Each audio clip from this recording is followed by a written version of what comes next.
大家好，我是你们的好朋友大佬。阅读前请您动动手指点点订阅，您的支持是我更新的动力。今天我们说一下，众所周知，如果家里一个不谨慎，就会有许多外来的物种入侵。蚂蚁便是家中常见的小生物，住在低层的用户有时候会发现家里会有成群的蚂蚁出现。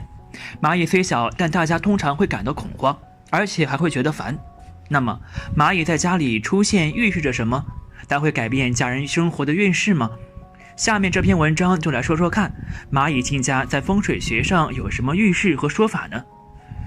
一、家里阴气重，蚂蚁喜欢在阴湿有水的环境生活，家里出现一两只蚂蚁没什么，若是突然出现了一群蚂蚁，那说明家里的空气太过阴湿，湿气很重，特别是在秋冬换季时节最容易出现很多蚂蚁。可在蚂蚁成群的地方放些洗衣粉，能够很快地赶走它们。另外，蚂蚁成群进家一般是家里有老人身体抱恙、阴气显露的表现，家里有人逝世的也会招进蚂蚁。再有就是家里地板上放了很多甜食，吸引了蚂蚁。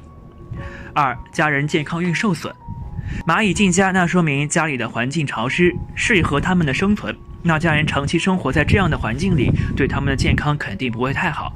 特别是对于刚生了宝宝或者是临近产期的家庭来说，这种情况预示着宝宝的健康易出现问题，不是个好现象。但也用不着太担心，可以通过饮食调整一下，也要及时的清理家里的卫生，尤其是厕所，湿气太重易出蚁虫。总的来说，家里有蚁群进入是家人健康运受损的征兆，需要引起大家的重视。三、家里有大事发生，一般来说蚂蚁不会进家的，若是整群蚂蚁进家，预示着家里会有大事发生，可能会是搬家、家人怀孕或者是结婚之事，会给家庭带来重大的变化，改变家里格局，要认真的考虑。需要注意的是，蚂蚁进家并没有恶意，不要弄死，只要驱逐出去即可。另外，家里的温度要保持常温的状态，时常通风，不要使家里湿气太重。四、家里有破财的征兆，蚂蚁进家数量很多的话，那可能是一个蚁群都搬了进来，那我们会找各个墙角的地方骚动生存。在风水学上，这是不好的征兆，预示着漏财，表现在工作上就是一些细小的问题没有处理好，导致给公司造成了损失，在多方面运气受损，会出现丢钱的现象。在近期一段时间内，这样的人禁忌做搬家、跳槽的事儿。家里蚂蚁成群进入了，人们要提高警惕了。家里突然来了老鼠，寓意有什么说法？其实我们的家里总有一些莫名的小动物来叨扰，有的时候我们的家里会飞进来麻雀，有的时候家里面会出现燕子，有的时候会出现流浪狗。不过今天主要说的是，家里面如果出现老鼠的话，这到底代表着什么呢？有没有什么说法？其实如果家里面出现老鼠的话，这很有可能是如今你家里面的状况不太好，人气太少了，导致老鼠才会肆意横行。如果想要尽量改变这样的问题，最少让家里变得有热乎气儿。如果你家里面比较兴旺的话，那么就不会出现这种没有必要的事情了。老鼠有个特点，你的家里越是死气沉沉，那么它们就越喜欢往你家里面钻。如果你家里面一直都能保持着一定的气氛，那么老鼠绝对是不会来叨扰的。这也就意味着我们一定要把气氛调节好，这是目前为止最有效的办法。第二种可能也是发生在大多数人家的，那也就是家里面的灾难比较多。如果说出现这种状况的话，老鼠也是会时常光顾你家的，这是在等于给你一个讯号，就是说你目前家里面的灾难比较多，而且不容易应对。那么接下来我们就应该比较注意一些，因为我们很有可能因为灾难的原因，使得未来的运势变差。平日出行减少口舌之争，也不要总是跟别人针锋相对，事业上尽量稳固一些，别老想着能够提升事业，等到一切都安定好了以后，那么不好的事情自然也就不会出现了。第三种情况是比较少见的，那就是老鼠来报喜。当然，除非你是一个经常做善事的人，不然的话，这种状况应该是不太会出现的。很多人都觉得老鼠非常讨厌，但是他们也有忍爱的一方面。当你做的善事儿比较多的话，那么老鼠也是很喜欢往你家里面跑的。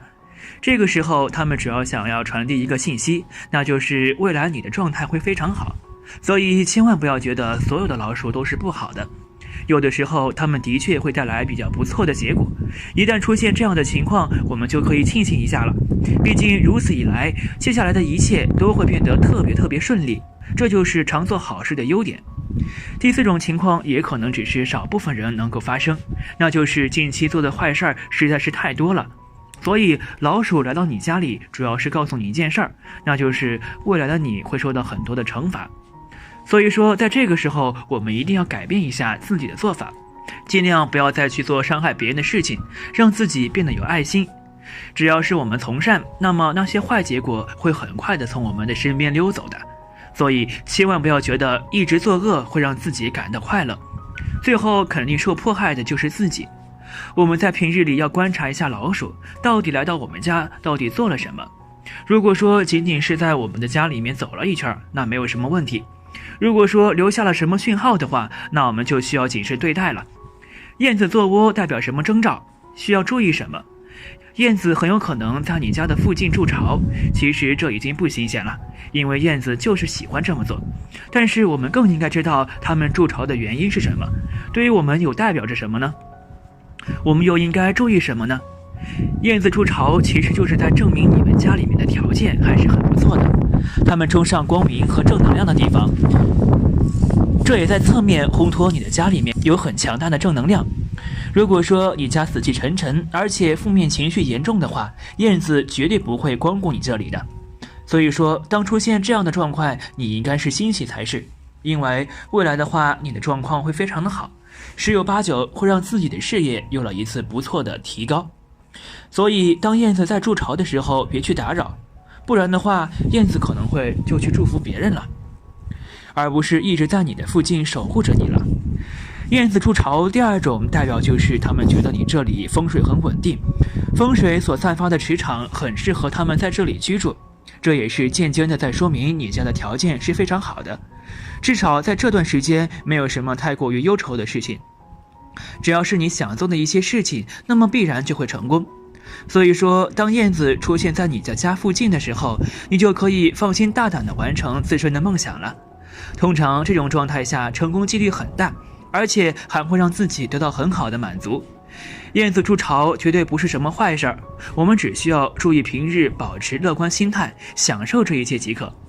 如果你非要去破坏他们的筑巢，那么以后你就没什么好运气了。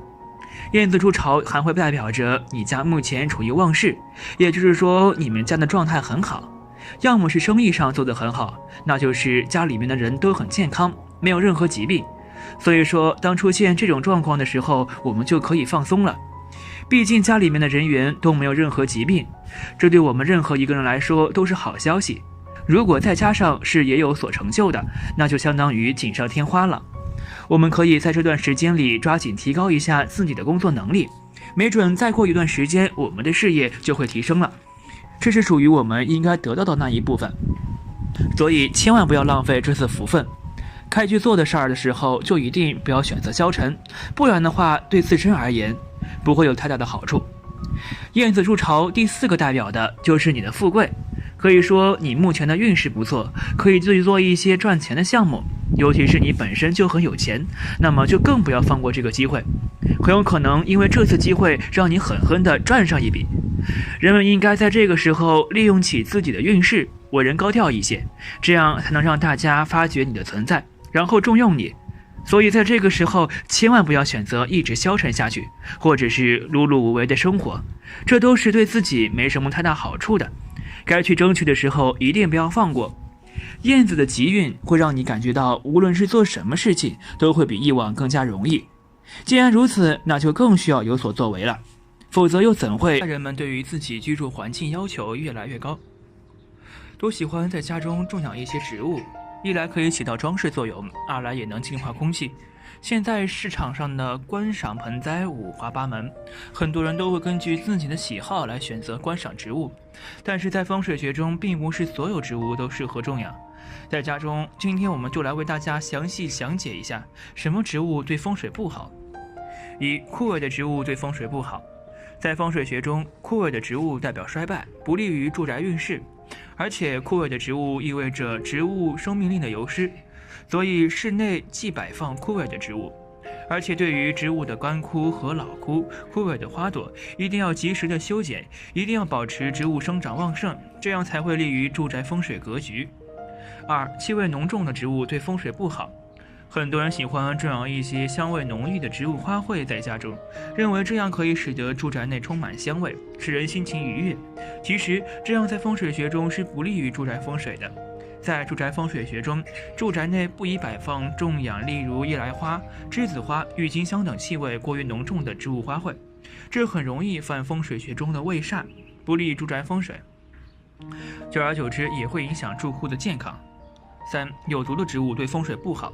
在室内植物摆放风水禁忌中需要格外注意，在室内摆放植物切记不能摆放有毒的植物，因为在风水学中有毒的植物有煞，这一类有毒的植物摆放在室内不仅对身体有害，而且会影响运势，破坏住宅风水格局。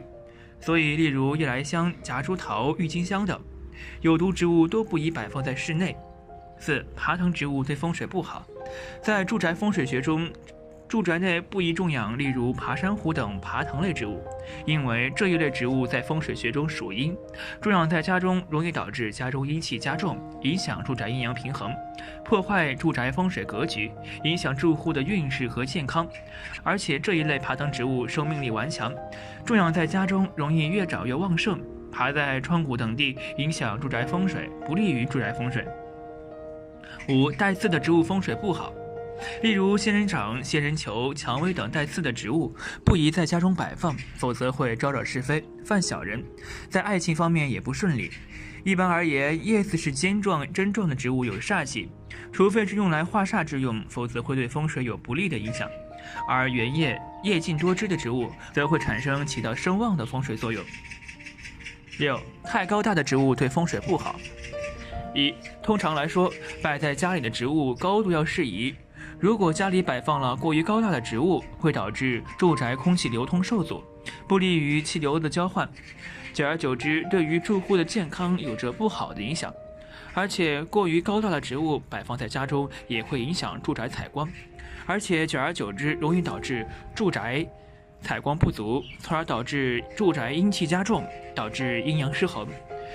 就日常方便来说，过于高大的植物摆放在家中也容易影响住户的活动，对住户的日常生活造成不便，所以过于高大的植物不宜摆放在家中。7. 假植物对风水不好。很多人为了方便会选择在住宅内摆放假植物，但是这样的风水是非常忌讳的，因为在风水学中，假植物是死的，有着没落的意思，也无法起到胜万住宅风水的作用，还会对住宅风水格局有着不好的影响。适合家里风水的盆栽：1. 金桔，金为财，桔为吉，因此金桔有着财富与吉祥的双重寓意。中国人喜欢把金桔放在家里，金桔放在客厅里，扎起风水学中有着吉利、锦上添花等意，也有着招财旺宅之功，是很好的吉祥旺运方式，能给住宅招纳财福，但是需要注意，不宜出现枯叶、黄叶。2. 发财树。发财树首先名字就非常符合招财的意象，而且符合我们中国人讨口彩的喜好。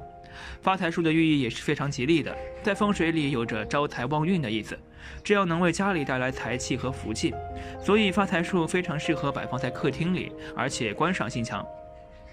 3. 富贵竹。富贵竹别称万寿竹、开运竹等。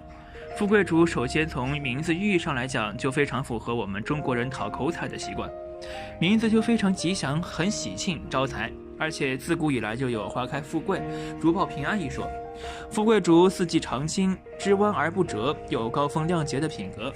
富贵竹生命力旺盛，在风水学中具有招财纳福、迎贵人之功，可以给家里带来旺盛的生命力，为住宅招财纳福。家养富贵竹吉寿运享通之意，另外它还有一层深意为青春永驻，它也是招财旺运的首选植物。4. 摇钱树。摇钱树被称为风水学里旺财之树，它有旺财聚财的功效。将摇财树摆放在家里的财位之上，非常利于家人的财运。财位和宅门所处的位置密切相关，如果住宅门开在左边，财位就在右面的对角线的顶端上，反之，如果宅门开在右边，财位在左面对角线的顶端。开在中间，则在最长的对角线顶端。5. 鸿运当头。鸿运当头也是一种名字响亮又吉祥的植物，它的花是鲜红的，有鲜绿的叶子，很漂亮。它的作用不仅是净化空气，还可以吸入二氧化碳，释放氧气，使室内空气更加清新。并且在风水学中，鸿运当头有着招财纳福、带给家人好运的作用，非常适合摆放在住宅中。相信经常看视频的朋友，以上提到的植物早已经了然于心。接下来就为大家具体讲解一下发财树有哪些摆放禁忌，希望大家能有所新的收获。发财树风水摆放3不要。发财树是人们日常生活中非常常见的观赏性植物之一，也是广受人们喜欢的观赏植物。摆放在家中不仅有着很好的装饰作用，还能声望住宅风水。人们在摆放发财树的时候，通常都是按照自己的喜好来摆放。其实大家有所不知的是，摆放发财树也是有着风水讲究的。今天我们就来为大家详细讲解一下，家里养发财树好不好？发财树学名叫做瓜栎、中美木棉、鹅掌钱等，人们俗称为发财树。发财树是一种较为常见的观赏植物，在家居植物中，由于其讨巧的名字和吉祥的寓意而深受人们的喜爱。而且发财树四季常绿，摆放在家中观赏效果非常好。发财树这个名字就非常符合中国人讨口财的习惯。在风水学中，发财树寓意着发财，财源不断，摆放在住宅中有着招财纳福之功。自古以来，发财树都被人们视为招财纳福的吉祥物，并广泛的运用在办公室或家庭的装饰植物。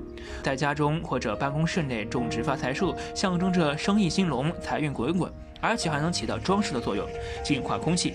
所以综上所述，家里养发财树非常好，不仅寓意吉祥，而且为住宅带来好的运势和气场，还能很好的装饰住宅，净化空气，可谓是一举两得之美。发财树风水摆放3不要。1. 发财树风水摆放不要正对横梁。发财树的风水摆放不要正对横梁下，因为在风水学中，横梁有煞，而发财树是吉祥之物，寓意着财运。如果发财树正对横梁，则犯了横梁压顶之煞。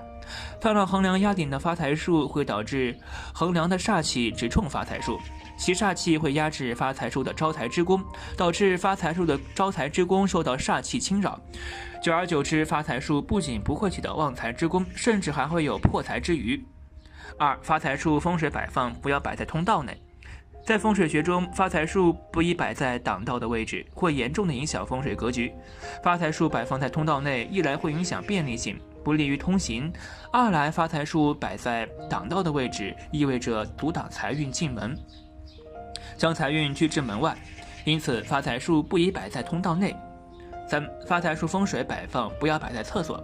厕所和浴室也是不利于发财树的，发挥作用的2个位置，因为厕所是排污之地，在风水学中，厕所为晦气之所，代表着晦气，而发财树寓意吉祥，是招财之物。如果在厕所摆放发财树，就会导致发财树受污秽之气直冲，使得财运遭到破坏，导致坏运连连。发财树摆放3要。1. 发财树风水摆放要压钱。在摆放好发财树的时候，适宜在发财树下面压一张大面额钞票，这样的做法意味着以钱养钱。因为在风水学中，发财树本身就是要生钱，而且提升财运，在发财树底下压钱，能够使得财运节节高升，更加利于发财树风水招财。2. 发财树风水摆放要充分光照。发财树是喜阳植物，其后叶子富含水分，所以需要很多阳光和较少的水分，以便进行光合作用。而且冬天发财树也会冬眠，因此需要的水分很少。如果发财树在12月或者7月开花，寓意非常吉祥，说明有横财天降，利于自己的财运。3. 发财树风水摆放要清理属金的物品。摆放发财树的方位堆放的杂物要清理干净，不宜杂乱无章。因为在风水学中，财运喜进忌污，而且发财树五行属木，金木相克，所以在摆放发财树的方位要注意移开会破坏木型能量的属金物品，这样才利于招财风水。但是有时你住的房子或者你的办公的房子却是漏财之屋。今天则要说说10大漏财的屋宅，请朋友们对照查查自己的住宅或者办公室是否漏财，并参考条例。1. 南北通透之屋宅。南北通透的屋宅往往是漏财的屋宅。什么是南北通透呢？简单说就是大门对着客厅的窗，或者大门对房门再对窗，都是漏财格局。魏理学认为此屋宅为前门进财，后门出财。如地下铺位前门对后门，其漏财情况与大门对窗一样。化解方法在大门对窗或大门对后门之间放屏风，或放高而多叶的植物，以及挂门帘均可以化解。二、大门对楼梯之屋宅，有些屋宅大门对着楼梯，不论是对着上楼梯还是下楼梯，也不论是对着走路的楼梯还是电梯，或者大门对斜路，魏理学上都属于屋宅破财格局。不幸住在这样格局的屋宅里，就需要化解。化解方法之一是在门后放屏风、挂门帘或摆放宽叶植物去挡，以免财气漏出屋外。三、屋邻无情水之屋宅，魏理学认为曲水有情，直水无情。如屋宅窗外有快速行走之直天桥、马路或流水，都叫无情水，会把屋内之旺气带走，造成漏财格局。化解方法是在马路、河流、天桥冲走之处放植物，以接触财气。如果有朋友们命里不适合摆放植物，那么可以摆放乌龙镇宅，防止漏财。四、房门偏大之屋宅，有些开发商开发的房子设计败笔，导致屋小门大的情况。魏理学认为屋小门大使屋宅旺气难以流于屋内，入财虽快，但去财也快，形成财来财去，不能聚财反而破财。化解方法是在大门两旁放大象吉祥物以结奇气，或在家中财位放宽叶植物或招财吉祥物如金蝉。五、财位在厕所或者厕所在屋宅中间，财位在厕所或者厕所在屋宅中间或家中缺角为财位，魏理学上都是有漏财之屋宅。化解方法之一是可以摆放龙龟镇宅，防止漏财。六、大门对上下水之屋宅，有些屋宅大门对厨房上水或者对厨房下水，这无疑会引致疾病连续多年，导致破财。化解方法是在大门对厨房及厕所门两边挂中国结，当然也可以用安人水来化解。七、乱摆放鱼缸之屋宅，鱼缸要谨慎摆放，既不能将鱼缸摆放在财位，也不能将鱼缸摆放在卧室内。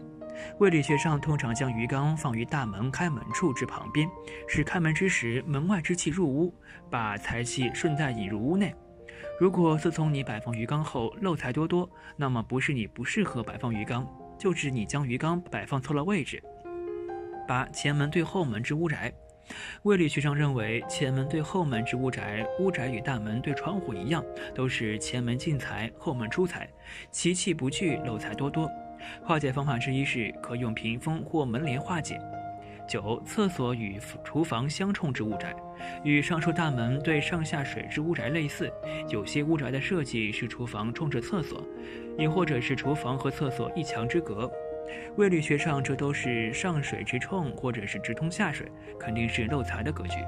化解方法是可以用安人水来化解。十、横梁显露之屋宅，不少屋宅的横梁明显暴露，住在这样的屋宅或者在这样的屋宅办公，都会导致泰山压顶之漏财格局，这是魏理学上禁止的。化解方法可用文昌塔等吉祥物来化解。一、上述漏财之屋宅是普遍存在的，其化解方式有多种多样，举例的化解方式只是一种最简单的通用方法，仅供参考。二、最好的化解方法是要根据住户的命理或者办公室人员的命理进行有的放矢的化解。三、当然能够避开这些漏财格局的屋宅则是上策。感情不好，15条风水找一找。凡人都希望自己的情缘好，婚姻稳定，但是世界上的事情往往都是出乎意料的。如果男女感情不好，请不要埋怨自己的命不好，要好好查查哪些原因阻碍了你的情感婚姻。今天介绍如下：一、你住的区域对男女情感不利，许多区域由于风水的缘故，往往会呈现比较一致的婚恋现象，比如此区域早婚的多，生男孩的多，彼区域则独生的多，大龄的多等等，无不与当地风水气场相关。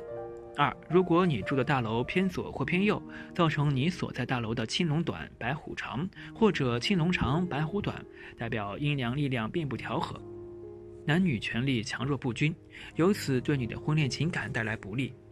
三、通常屋宅缺角，尤其是缺西南角和西北角，最为对男女感情不利。4. 如果是二手房，那又恰恰使用原来主人的床，那么对男女感情不利。这一条要特别提醒。与此相关的是，有人睡沙发或者是沙发床，白天来人坐沙发，晚上自己拉开沙发当床睡觉，结果男女感情越来越衰，容易闹桃花和墙外桃花。5. 长期住在地下室对男女感情不利，这一点对很多人来说很无奈。6. 床头冲西摆放或者床的右侧靠墙靠窗对男女感情不利。7. 屋宅的中宫位置应该摆放粉色水晶、玫瑰花，以增进感情，但是恰恰中宫被卫生间占领或者摆放了其他杂物，那么对男女感情不利。8. 卧室位置和床的摆放与你的五行不符合，比如你是水命，卧室却在南边属火，这样会水火不容，对男女感情不利。9. 你身上佩戴的饰品与你的五行不符合，比如你是木命却佩戴金属饰品，容易金克木，对男女感情不利。10. 在床头摆放了开了光的红葫芦或者龙凤呈祥，能增进男女感情，但是记住了男左女右的摆放规则，摆放错了适得其反，对男女感情不利。11. 从情感风水角度来看，人的情感与你的屋宅情况、宅内布置、个人配饰等要匹配，房子太大或太小，装饰过于陈旧或花哨等，都对感情带来问题。12. 谨慎让别人睡你的床，尤其是同性，否则时间一长，你的感情婚恋也会带来不利。13. 室内很多镜子，尤其是有的镜子对准卧床，电视机不用时也需要用布盖住，否则也是镜子，会造成男女感情不利。提醒朋友们勿忘用布盖住电视机或镜子。14. 房子大门的朝向不好，大门与客厅窗户相通，大门对着他人家的大门更不好，造成男女感情不利，甚至流产等情况发生。15. 墙的四周贴有男女明星画像，或者家里摆放小人玩具、布偶、面具等，对男女感情不利。特别提醒：一、情缘婚姻好不好，首先要看男女彼此命理是否合适，如果不合适，那么你们先天就存在情缘婚姻障碍，需要调理。2. 想要得到真正的爱情，婚姻持久美满，就要懂得情感婚恋的风水，将影响自己情感婚恋的住房不好因素彻底扫除。盖房买房选择符合自身命理的风水，才算得上是好的风水。那么在自己不懂风水的情况下，如何选择好的楼盘风水呢？一、考虑生活上的便利，每天工作上下班交通是否方便，周围基础设施是否到位，如学校、医院、银行、商场、超市、通讯、车站、机场、健身场所等。生活上的便利能节约出很多时间，做很多有意义的事情。时间乃是金钱财富。2. 空气的品质，离厂砖太近，一般空气质量不好，紧挨污水河肯定会有臭味，作业也不适宜长久居住。故此选择家居住宅，一定要选择树木花草绿化较多、河水清澈、噪音较少的地方。3. 宅外冲煞，一些楼宇被大路冲射，窗户外直见电塔，门口见屋角，两栋大楼加住宅楼，道路如镰刀从门口过，门前道路如剪刀，门前被其他高大建筑物或山脉遮挡。以上冲煞者一定要避免，特别是无法确认是否为煞气者，最好请专业人士判断化解。4. 选取当旺卦象，尤其是下元八运，一定要首选当元旺气卦象的旺山旺相的格局，结合宅主以及家庭成员的命局喜气，用神方位取舍。风水就在我们周边，好的风水应该符合个人需求。风水理应以人为本，因地制宜，因人而异，应结合命主本人的八字与周围环境气质来布局。命理结合风水，才能风生水起，好运来。好了，今天的分享就到这里。如果您有什么意见或建议，记得在视频下方留言，大佬会尽力满足您的需求。期待下次与您的分享。